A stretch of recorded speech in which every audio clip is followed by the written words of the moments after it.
أعوذ بالله من الشيطان الرجيم. بسم الله الرحمن الرحيم. الحمد لله رب العالمين، والصلاة والسلام على أشرف الأنبياء والمرسلين سيدنا مولانا ونبينا وحبيبنا وشفيعنا وقدوتنا وأسوتنا محمد صلى الله عليه وسلم وعلى آله وأصحابه أجمعين. اللهم فقهنا في الدين وافتح علينا فتوح العارفين واجعل أعمالنا خالصة لوجهك الكريم يا أرحم الراحمين. اللهم افتح علينا حكمتك وانشر علينا من خزائن رحمتك يا أرحم الراحمين. رب اشرح لي صدري ويسر لي أمري واحلل عقدة من لساني يفقهوا قولي والحمد لله رب العالمين آمين. قال المصنف رحمه الله تعالى ونفعنا وإياكم بعلومه في الدارين آمين. Alhamdulillah, pertama selamanya marilah sama-sama kita panjatkan kesyukuran kita, setinggi-tinggi kesyukuran kita kehadrat Allah Subhanahu wa taala, kerana pada malam ini Allah Taala masih lagi memberikan peluang kepada kita. Allah Taala masih lagi memberikan kesempatan kepada kita dengan Allah Ta'ala berikan segala nikmat kepada kita. Daripada segala nikmat Allah Ta'ala beri kepada sekalian hamba-Nya, antaranya nikmat kesihatan yang sempurna. Dan Alhamdulillah kita baru berpeluang untuk lebih bebas sikit. Memandangkan kita cuti lama baru ni bersempena dengan musibah ataupun ujian yang Allah Ta'ala beri kepada kita melalui penyakit virus corona ada ni. Jadi maka atas sebab itu Allah Ta'ala beri kesempatan kepada kita pada malam ini untuk kita hadir bersama-sama ke rumah Allah Ta'ala ini. Bila mana masih ramai lagi sahabat kita di luar sana masih lagi lalai, masih lagi leka, masih lagi hanyut dengan dunia. Ada ni kapur lain lah, kapur ni Alhamdulillah bagus, jurulah ke Alhamdulillah. Maka Allah Ta'ala beri nikmat kepada kita ini. Segala nikmat Allah Ta'ala beri itu tidak lain tidak bukan Allah Ta'ala masih lagi memberi peluang kepada kita untuk kita terus hidup atas muka bumi. Sebagai satu peluang juga Allah Ta'ala nak kita bertaubat. Dengan bagi umur kita yang ada ni, maka peluang inilah seharusnya kita guna sebaik-baiknya untuk kita mendapat keredaan daripada Allah Subhanahu wa Ta'ala, insya-Allah. Tuan-tuan, puan-puan yang dirahmati oleh Allah Subhanahu wa Ta'ala, insya-Allah pada malam ini kita sambung lagi kuliah kita daripada kitab Fiqhus Shalah pada muka surat 20. Dan sebenarnya kita masih lagi membincangkan ataupun kita masih lagi sedang berada dalam perbincangan tentang kepentingan semaya dalam Islam. Telah pun kita sebut pada kuliah yang lepas apakah yang dikatakan sebagai dalil-dalil ataupun hadis Nabi sallallahu alaihi wasallam menceritakan kepada kita betapa pentingnya sembahyang. Sebagaimana kata hadis Nabi, antara lainnya Nabi pernah sebut sembahyang itu sebagai tiang agama. Maka oleh kerana sembahyang itu tiang agama, kata Nabi, barang siapa yang butuh, barang siapa otak sembahyang seolah-olah dia runtuhkan agama sendiri. Jadi daripada itu juga Nabi sebut kepada kita perkara yang mula-mula akan disoal pada hari kiamat tidak lain tidak bukan berkenaan dengan solat. Maka ini membuktikan kepada kita bahawa sembahyang merupakan perkara yang terpenting dari agama. Benda lain duduk nombor 2, nombor 3, nombor 4 dah. Ini perkara pokok ataupun perkara asas dalam Islam, iaitu sembahyang. Baik, kita sambung dari kitab kita pada muka surat 20 atas sekali. Baik. Oleh kerana amat pentingnya, maknanya amat pentingnya solat, pentingnya sembahyang itu kepada kita, maka Rasulullah sallallahu alaihi wasallam telah berpesan. Rasulullah mari kepada kita, Rasulullah royak kepada kita di saat-saat sebelum baginda menghembuskan nafas yang terakhir. Belum pada Nabi mati, belum pada Nabi wafat, Nabi sampaikan kepada kita. Apa maksud Nabi sampaikan? Maknanya Nabi amanahkan kepada kita. Nabi doyak sesuatu, semuanya ada kepentingan. Nabi tidak seperti kita. Kita kecek kadang-kadang ada benda yang memberi faedah. Kadang-kadang benda benda tidak memberi faedah. Bahkan ada kata-kata kita benda jadi maksiat. Adapun Nabi setiap kata-kata dia merupakan amanah, ataupun setiap kata-kata dia mesti ada faedah dia. Sama ada kepentingan, sama ada kepentingan atas kepentingan ummah ataupun atas kepentingan agama Islam itu sendiri. Maka Nabi disebut oleh pengarang kita ini sebelum pada Nabi wafat, maka Nabi berpesan kepada kita dengan sabdanya. Maknanya hadis Nabi royak kepada kita, as-salah wa ma malakat aymanukum. Itu satu lafaz hadis yang bermaksud maksud hadis itu peliharakanlah semaya. Makna kita jaga semaya. Pesan Nabi kepada kita suruh kita jaga semaya. Ini baik. Peliharakanlah sembahyang. 2 kali Nabi ulang pada hadis ini, 2 kali Nabi royak. Maksudnya itu satu penekanan kepada kita, supaya kita lah kita royak sembahyang. Tak dengar lagi. Royak kali kedua pula nak suruh dengar. Maknanya diulang-ulang di sini bermaksud Nabi suruh kita tekan. Nabi suruh kita ambil cara. Nabi suruh kita cara berkenaan dengan sembahyang. Maka kata Nabi, peliharakanlah sembahyang dan peliharakanlah hamba-hamba sahaya kamu. Noyak di sini Nabi sebelum meninggal, sebelum Nabi wafat, Nabi ingat kepada umat dia. Dia lagi Nabi pesan kepada kita. Kalau Nabi tak ingat kepada kita, Nabi tak pesan dah ke kita apa-apa. Supaya mak ayah kita sentiasa berpesan kepada kita. Bahkan Nabi kata ulama lebih sayang Nabi pada umat dia berbanding kasihnya mak kita pada kita.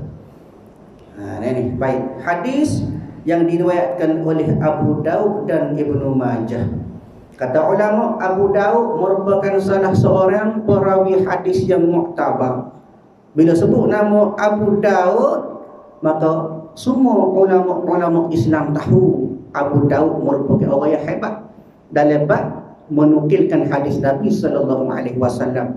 Untuk hadis ini diriwayatkan oleh Abu Daud dan Ibnu Majah. Disebut oleh para ulama, Imam Abu Daud ni dia lahir pada tahun 817 Masihi. Dan Allah ni tahun 2020. Maknanya lebih kurang 1200 tahun lepas dilahirkan Imam Abu Daud. Kemudian dia meninggal pada tahun 888 Masihi. Merupakan salah seorang perawi hadis yang terkenal dengan kitab dia, nama dia Sunan Abi Daud. Pada siapa pun belajar dia tahulah. Hadis antara ulama muktabar hadis selain daripada Bukhari, Muslim, termasuklah Imam Abu Daud. Begitu juga Imam Ibnu Majah. Ibnu Majah dikata ulama nama sebenar dia Abu Abdullah Muhammad bin Yazid bin Abdullah bin Majah Ar-Rabi'i Al-Quzwaini, orang Arab. Ini orang Arab yang terkenal hadis dia, kitab dia nama apa? Sunan Ibnu Majah. Di ayat buinya hadis Nabi ini termasuk dalam golongan ataupun termasuk dalam kumpulan hadis-hadis sahih. Jadi kalau kita nak menafi hadis Nabi, kita nak kata Nabi tak suruh sembahyang, Nabi tak suruh kita jaga sembahyang, maka kita tidak beriman kepada Nabi. Kita tak percaya ke hadis, automatik kita tak beriman kepada Nabi. Jika kita tidak beriman kepada Nabi, maka jumhur ulama mengatakan bahawa kita riddah ataupun murtad. Kena ingat molek, walaupun Nabi royak apa-apa kepada kita, kita terima belaka. Soal kita malah tak malah itu nombor 2. Kok kita lah malah kok. Maknanya jangan kita menafi daripada perintah Allah Ta'ala melalui pesanan Nabi kepada kita. Maknanya tuan-tuan, sebelum Nabi wafat, sebelum Nabi meninggal, dia lagi Nabi pesan kepada kita supaya jaga sembahyang. Ni pentingnya sembahyang dalam kehidupan kita. Baik, justru maknanya maka amat penting dan mulianya sembahyang itu. Kalau tak penting Nabi tak ayat. Kalau tidak mulia martabat sembahyang dalam ibadat seseorang ataupun dalam kehidupan seorang Muslim, maka Nabi tak ayat kita. Sebab itu Nabi berpesan kepada kita, Nabi tekan kepada kita, ingatkan kepada kita supaya kita pakai jaga sembahyang belaka. maka Allah dan Rasulnya telah mempertanggungjawabkan ke atas bahu ketua keluarga untuk melaksanakan kewajipan menyuruh keluarganya bersembahyang. Hak ni jatuh atas kepala kita belaka. Pesanan kepada kita daripada Nabi sallallahu alaihi wasallam suruh jaga sembahyang, bermaksud kita sebagai ketua keluarga memikul amanah untuk suruh orang bawah kita daripada tanggungan kita itu sembahyang. Bukan maksud kita Nabi suruh kita maka kita pun sembahyang, maka kita tak jaga kepada anak buah kita, orang-orang di bawah kita, ahli keluarga kita, jangan. Kenapa? Kerana hadis Nabi sebut juga kepada kita, kullukum ra'in wa kullukum mas'ulun an ra'iyatih, kata Nabi. Setiap kamu adalah pemimpin, terutama dari kalangan orang lelaki. Wa kullukum mas'ulun an ra'iyatih, dan setiap daripada kamu semua, daripada kamu Tuhan akan tanya belaka. Setara mana mu didik anakmu, mu didik isterimu supaya sembahyang. Sebab itulah bahkan kata ulama, esok-esok kita dalam keadaan nak menuju ke syurga, tiba-tiba malaikat sekat kita, jangan lagi. Kita pun tanya apa tak boleh lagi, kita akan masuk syurga dah. Rasa hagah, yakin kita masuk syurga. Malaikat kata kan, urusanmu tak selesai lagi. Kenapa? Kerana anak isteri mu dulu mu tak ajar, mu tak didik, mu tak suruh buat daripada segala amal kebajikan, mu tak suruh beribadat kepada Allah, bahkan mu tak suruh sembahyang. Sebab itu kena ajar, kena didik, kena suruh anak isteri kita supaya mendirikan sembahyang. Soal kita suruh dia malas tu nombor 2 lah. Waktu pandai-pandai kita boleh jawab esok-esok, ya Allah, aku suruh, aku ajar aku tu, tapi isteri aku ni tak sembahyang. Maka tu lepas kita tanggungjawab dia. Sebab itu isteri pula kena dengar taat kepada suami. Bila ajaran tu tidak bercanggah dengan syarak, maka kena turut. Itu konsep taat isteri kepada suami, ialah bila mana isteri dia ikut, dia turut segala perintah suami yang tidak bercanggah dengan syarak. Kalau tu lelaki suruh benda maksiat, tak saya ikut tak apa. Bahkan kata ulama harus dia tak ikut. Kenapa? Kerana benda tu boleh bawa kepada fahsyat dan munkar. Maka kata Nabi tadi, kita sebagai ketua keluarga kena jaga keluarga kita. Bahkan Allah Ta'ala sebut pula firman Allah Subhanahu wa ta'ala, wa'mur ahlaka bis salati wastabir 'alaiha la nas'aluka rizqan nahnu narzuquk wal 'aqibatu littaqwa. Diambil ataupun dipetik daripada surah Taha ayat 132. Kata Allah Subhanahu wa ta'ala dalam Quran, Allah Ta'ala katakan, dan perintahkanlah, maknanya kita suruh keluargamu mengerjakan sembahyang. Kita suruh, kita maksud suruh macam mana? Kita suruh, jangan suruh saja, kita kena ajar. Ajar lagu mana? Ni suruh-suruh isi kita tak pandang. Ni suruh dia berserta kita ajar. Kalau boleh semaya berjemaah, dia suruh ni kata ulama ada 2 cara. Sama ada kita suruh dengan mulut, yang dia kena semaya ni gini. Itu satu.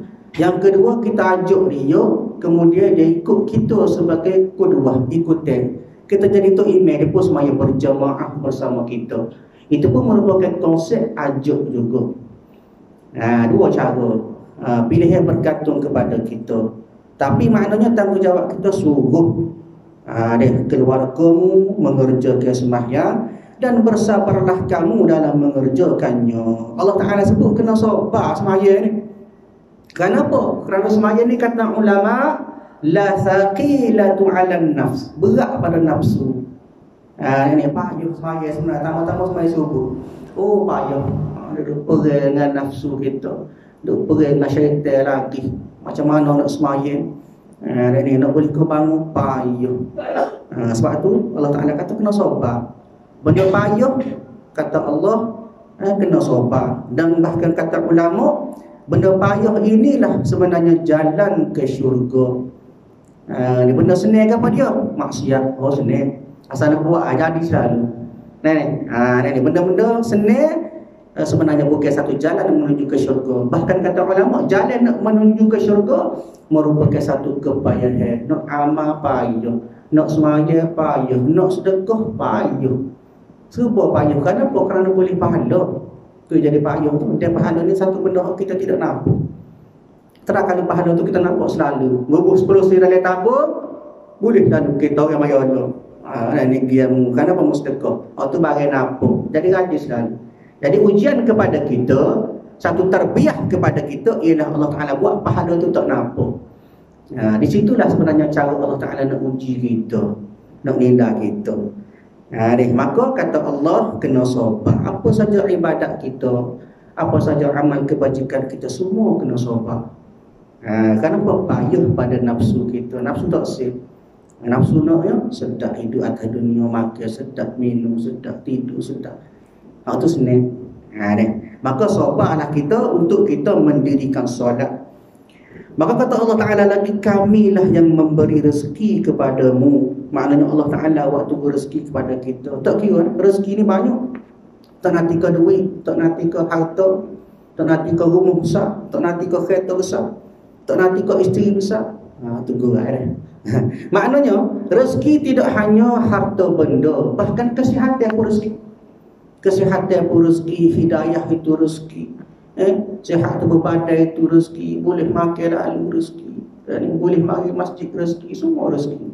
Jangan nampak pitih rezeki. Maknanya segala rezeki itu Allah Ta'ala beri kepada kita. Dan ingatlah, akibat yang baik itu adalah bagi orang-orang yang bersifat dengan takwa. Maknanya akibat yang baik, maknanya kesudahan yang baik, ganjaran yang baik, balasan yang baik. Kepada siapa? Kepada orang yang bertakwa. Littaqwa kata Allah.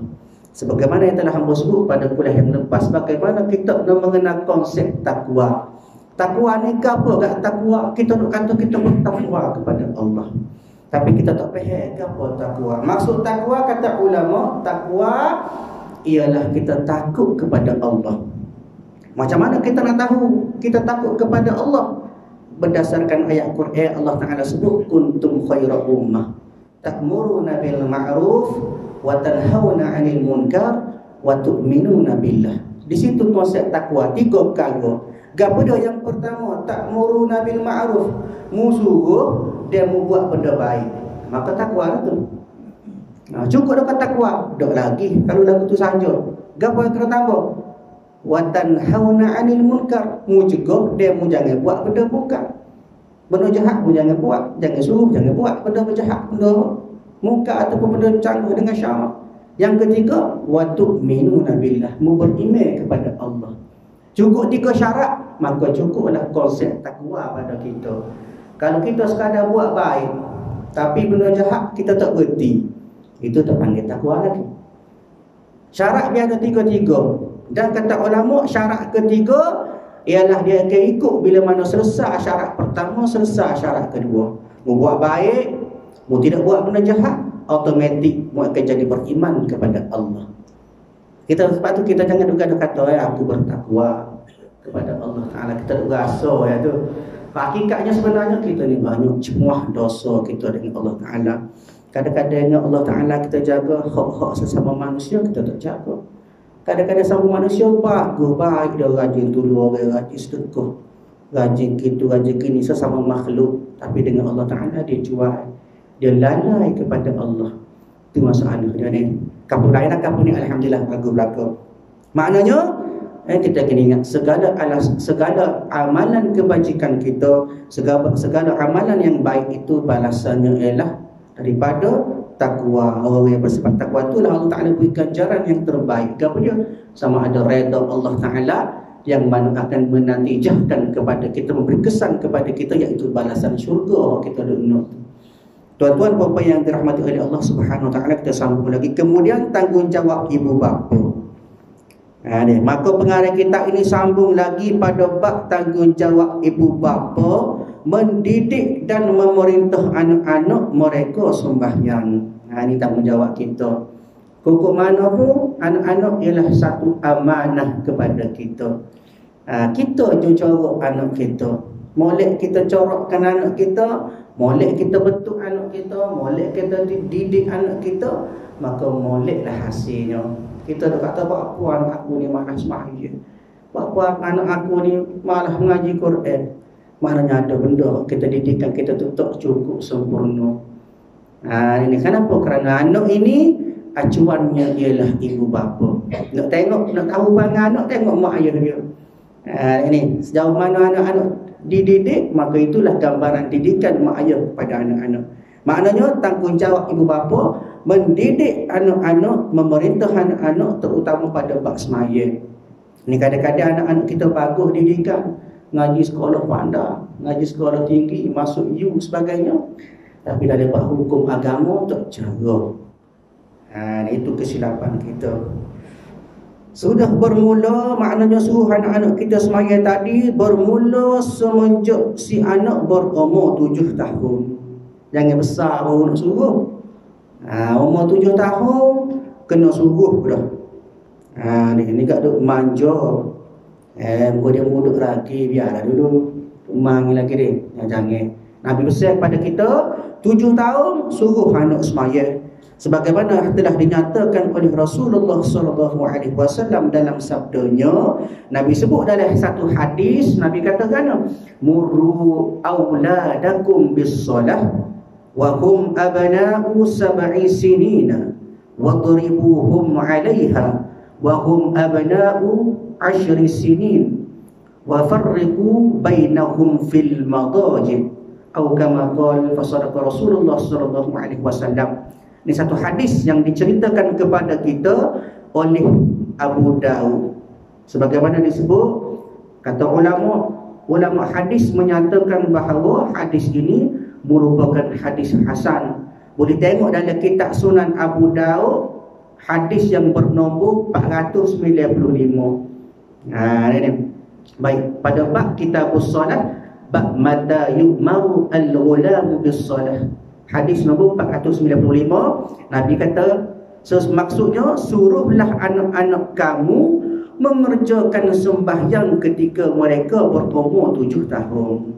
Ini Nabi ajar. Orang putih ajar ikut dia. Orang putih katakan life begin at 40. Hidup kita bermula bila umur 40. Orang putih kata start 40 boleh nak bebas, boleh nak apa? Start my day with newspaper, mulakan hari dengan surat khabar. Itu orang putih. Bila start umur 40 dia boleh enjoy. Kita tak, Nabi ajar umur 7 tahun start suruh semaya selalu.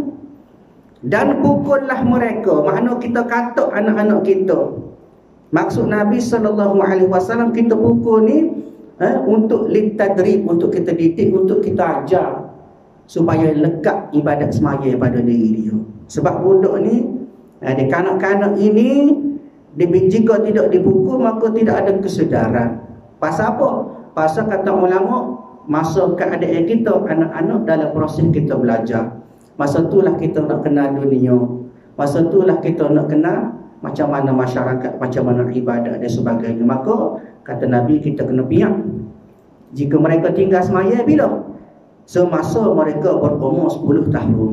Start 7 tahun, ajar, suruh, gaya, pujuk. Sampai 10 tahun tak semaya lagi, kita piak. Piak untuk mendidik, bukan piak nak dera. Dia pernah berlaku di sebelah luar lah, bukan di Malaysia. Rasanya di Australia. Ada pasangan orang putih buat laporan polis, jiran dia ni piak anak dia kita si semaya. Maka benar cara. Dia orang Islam tadi kena jiran dia lah buat report, buat laporan. Nah, ayatnya hukum Islam yang ma'ruf kita piak. Tapi Islam aja bila umur 10 tahun anak kita tak si semaya, kita piak. Kita ajar dia supaya dia ni tahu kepentingan ataupun kewajipan semaya. Kalau tak piak, kau sedar dah dia tak semaya. Bila-bila piak pun culak dia. Kabul lain lah kepunyaan, alhamdulillah. Nah, ayatnya Nabi royak kepada kita bila sampai 10 tahun kena piak, fadribuhu, kena piak. Dan juga pada peringkat umur tersebut hendaklah dipisahkan tempat tidur mereka antara satu dengan yang lain. Nah, ayatnya di sini tuan-tuan, puan-puan, perlunya kesedaran untuk kita didik anak kita. 7 tahun tak suruh semaya, 10 tahun tak semaya boleh piak. atas dasar didikan kita untuk dia buat. Ni jangan 5 tahun nak ajar dah heret dah. Dia heret pergi masjid tak salah. Kita nak ajar anak kita daripada awal tak salah, tapi biar kena cara. Ni 5 tahun tak semaya pun hutan. 5 tahun tak semaya tak boleh makan nasi. Dah ajar bagus, tapi kena berikat sebagaimana haji ayat. 7 tahun baru suruh ajar. Sebab itulah, sebab apa kata Nabi 7 tahun kena suruh semaya, tapi kalau tak semaya tak kena biar. Hak ni kata Nabi, ulama menyebut kepada kita 7 tahun merupakan umur, hak umur mumayyiz. Mumayyiz. Mumayyiz, dia ada hak umur dia, makna 7 tahun start mumayyiz, boleh pahala. Pahala ke siapa? Kepada mak pak dia. Budak, kalau dia buat amal kebajikan, dia buat pahala pada ketika dia mumayyiz, maka boleh pahala ke mak ayah dia. Adapun kalau dia sudah baligh sampai umur ni, maka hukum ataupun taklif ataupun tanggungjawab itu sudah duduk atas kepala dia. Sebab apa Nabi sebut 10 tahun kena biar? Sebab ghalib kalau ikut pada ghalib ataupun adat dia, hukum adat bagi perempuan 9 tahun komariah cukup, maka sudah akil balik. Maka sebab itu Nabi kata 10 tahun kena biar. Ghalib umur 10 tahun, kalau zaman Nabi SAW 10 tahun tu akil balik dah. Kena biar dah. Maka kenapa? Kerana tanggungjawab dosa dan pahala sudah tertanggung atas budak tersebut. Ada pun lelaki dia lambat sikit. Sebab lelaki dia tidak ikut kitaran dia ikut bil ihtilam dengan mimpi. Kadang-kadang lewat sikit, kadang-kadang awal. Tapi doanya umur di sini hak umur 10 tahun, ghalibnya bagi perempuan 9 tahun komariah, 9 tahun lebih sudah akil balik, maka kena biar. Kenapa? Kerana dia sudah menanggung dosa dan pahala dia sendiri. Maknanya di sini tuan-tuan, hadis Nabi suruh kita ajar anak-anak kita, didik anak-anak kita supaya semaya. Bila sampai umur 7 tahun suruh semaya, dan bila sampai umur 10 tahun boleh start ajar dengan cara kita didik, dengan cara kita biar. Baik, itu merupakan kepentingan semaya kepada anak-anak. Satu tanggungjawab kepada kita lah. Sebab itulah kalau kita nak melihat kepada kata-kata ulama, bagaimana cara didikan anak dan kepada anak-anak kita mengikut sunnah yang diajar oleh Rasulullah. Tahap yang pertama, makna pada umur 0 hingga 6 tahun ataupun 0 hingga 7 tahun dalam keadaan dia ni mumayyiz, maka pada tempoh ini kita kena sayang anak kita. Kena sayang, kena ajar, kena didik, makna kena dengan penuh kasih sayang. Jangan ada lagi paksaan kepada anak-anak kita. Dia 0 hingga 6 tahun ataupun 7 tahun, ajar dengan cara royak, kita belai, kita beri kasih sayang, supaya anak-anak ni boleh jadikan kita sebagai satu ikutan. Kemudian masuk pada tahap yang kedua, pada ketika umur 7 hingga 14 tahun, maka pada ketika ini kita kena tegas dah. Start tegas dah. Mana kata start anak naik sekolah rendah, kena tegas, kena disiplin, kena ajar, kena biar. Tahap yang ketiga umur 15 sampai 21 tahun, maka pada ketika ini kita ajar, kita didik anak kita dengan cara kita sayang. Tak boleh dah biar-biar semua budak-budak dah. Ni musak tua, rasa nak nikah, hari ni kena biar pipi. Apa boleh lewat ping. Tak boleh. Cara dia ialah masa ni kita buat sayang. Buat sayang, kita bincang, boleh berbincang, ada masalah hajat bincang, tak ada masalah, boleh selesai dengan baik, tak perlu kepada pihak. Pasal dia besar, dia boleh fikir tau. Kemudian kata Nabi, bila sampai umur 21 tahun yang ke atas, maka pada masa ni kita biarkan dia boleh bina kehidupan sendiri, dan kita hanya memantau sahaja. Tengok ada orang mana lari sikit daripada syariat, kita tegur. Itu cara dia. Ni duduk kecil sampai ke besar, riak umur. Tak kena. Nabi ajar ada tahap dia. Tahun ini kita kena beri kasih sayang, tahun ini kita kena didik niat, tahun ini kita kena buat sayang. Dan tahun yang terakhir, peringkat yang terakhir, didik anak kita pula ialah kita pantau. Sebab anak-anak pun dia ada pemikiran dia sendiri. Tak semestinya segala pemikiran dia tu bercanggah dengan syarat. Beri kebebasan dengan syarat, jangan jauh daripada syariat Allah Ta'ala. Barulah kita boleh membina keluarga yang sakinah, keluarga yang tenang dan mawaddah, penuh kasih sayang dari keluarga kita. Dan kita kena ingat, banyak ulama ajar kepada kita doa-doa macam mana kita nak siu ataupun kita nak didik anak kita biar jadi tidak degil, ikut pada kata-kata, taat kepada Allah, taat kepada Rasul. Banyak antaranya disebut oleh ulama, satu doa yang dipanggil sebagai doa Nabi Daud. Nabi Daud ajar kepada kita macam mana doa dia. Allahumma layyin liqalbahu, kalau lelaki, kalau perempuan liqalbaha. Allahumma layyin liqalbahu layyin ta li Daud al-hadid. Ada satu ayat dalam Quran pun ada ni. Jadi maksudnya, ya Allah, engkau lembutkanlah hati sebagaimana kamu lembutkan Nabi Daud akan besi. Siuk tu telinga anak kita. Maksud dia tengah tidur, dia gosok kepala dia. Siuk Allahumma layintal hadid kama layintal hadid li Daud as-salam.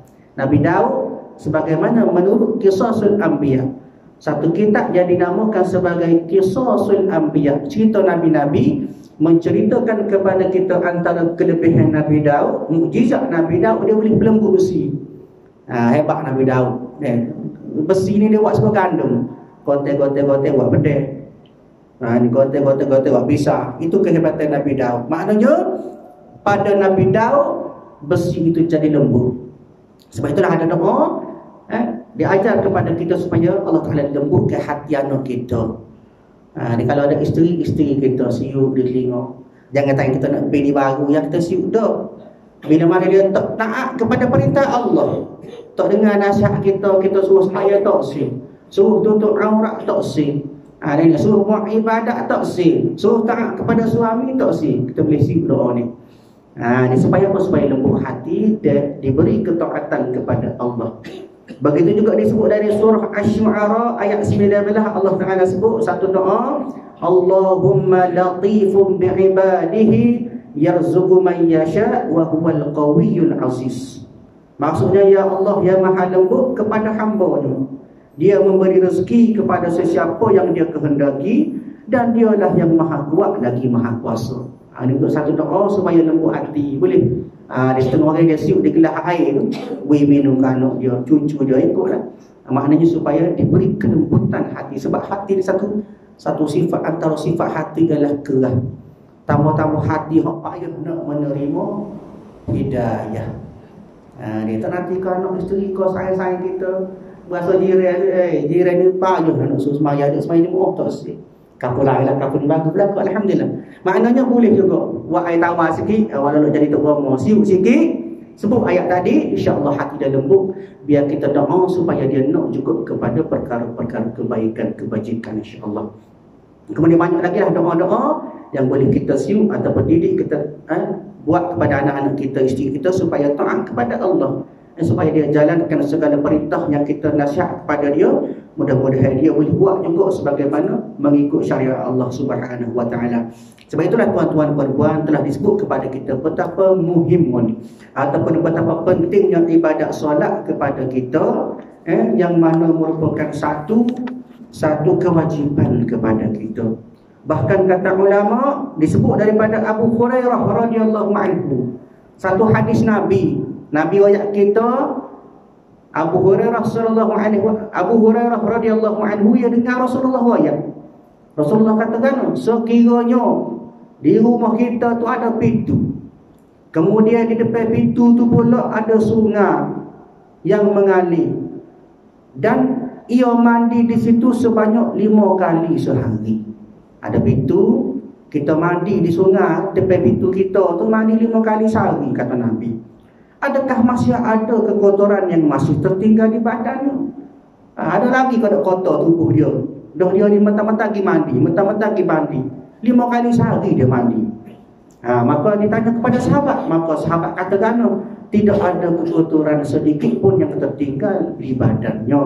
Maka baginda Nabi katakan, Nabi kata, begitulah bandingan semaya 5 waktu. Bila kita buat semua itu kerana Allah, maka akan menghapuskan semua dosa dan kesalahan. Kita sedar bahawa kita sendiri banyak dosa, tak lari daripada dosa. Kita sebagai al-insan sebagai manusia, maka tak lagi daripada dosa. Maka tidak lain tidak bukan cara kita nak membersihkan dosa tersebut dengan cara kita semaya. Nabi sebut kepada kita semaya 5 kali sehari, seumpama kita mandi 5 kali sehari. Bagaimana badan kita tak bersih kalau kita mandi keret? Lepas mandi, maka itulah sebenarnya satu gambaran kepada kita supaya kita ni mengerjakan ibadah solat. Kalau kita semaya jaga-jaga, supaya seolah kita mandi jaga-jaga, gitulah ibaratnya. Sedangkan kita sudah maklum kita banyak dosa dengan Allah Ta'ala setiap masa. Start daripada pagi bangun tidur, sampailah kita tidur semula, Allahu Rabbi, banyak dosa kita dengan mengupahnya, dengan tidak menepati masa, dosa-dosa kecil, dosa-dosa besar dan sebagainya. Banyak dosa yang sentiasa ada pada diri kita. Sebab itulah tuan-tuan, wajibnya diberikan taklifan ataupun kewajipan kepada kita untuk kita mengerjakan solat 5 waktu. Tidak lain tidak bukan kita juga membersihkan diri kita daripada segala dosa dan noda kita kepada Allah Subhanahu wa taala. Insya-Allah tuan-tuan, puan-puan yang dirahmati oleh Allah Subhanahu wa taala, malam ini telah pun kita sebut kepada kita semua bagaimana pentingnya semaya dalam kehidupan kita, terutamanya kita sebagai orang Islam. Dan kita harapkan kepada Allah Subhanahu wa taala supaya diberikan kekuatan kepada kita untuk kita terus mengerjakan ibadah solat 5 waktu sehari semalam. Dan mudah-mudahan segala amal ibadat kita, solat kita tergolong dalam amal-amal ibadat yang diterima oleh Allah Subhanahu wa taala, insya-Allah. Baik, hikmah sembahyang, insya-Allah pada kuliah yang akan datang kita akan sebut pula apakah yang dikatakan sebagai hikmah sembahyang, insya-Allah. A'udzubillahi minasyaitonirrajim. Bismillahirrahmanirrahim. Alhamdulillahirabbil alamin. Wassalatu wassalamu ala asyrafil anbiya'i wal mursalin wa ala alihi wa ashabihi ajma'in. Allahumma inna nas'aluka ridhaka wal jannah wa na'udzubika min sakhatika wan nar. Allahumma innaka 'afuwun karimun tuhibbul 'afwa fa'fu 'anna wa 'an walidina wa 'an jami'il muslimina wal muslimat wal mu'minina wal mu'minat bi rahmatika ya arhamar rahimin. Rabbana atina fid dunya hasanah wa fil akhirati hasanah wa qina 'adzaban nar. Sallallahu ala sayyidina Muhammad wa ala alihi wa ashabihi ajma'in walhamdulillahi rabbil alamin. Assalamualaikum warahmatullahi wabarakatuh.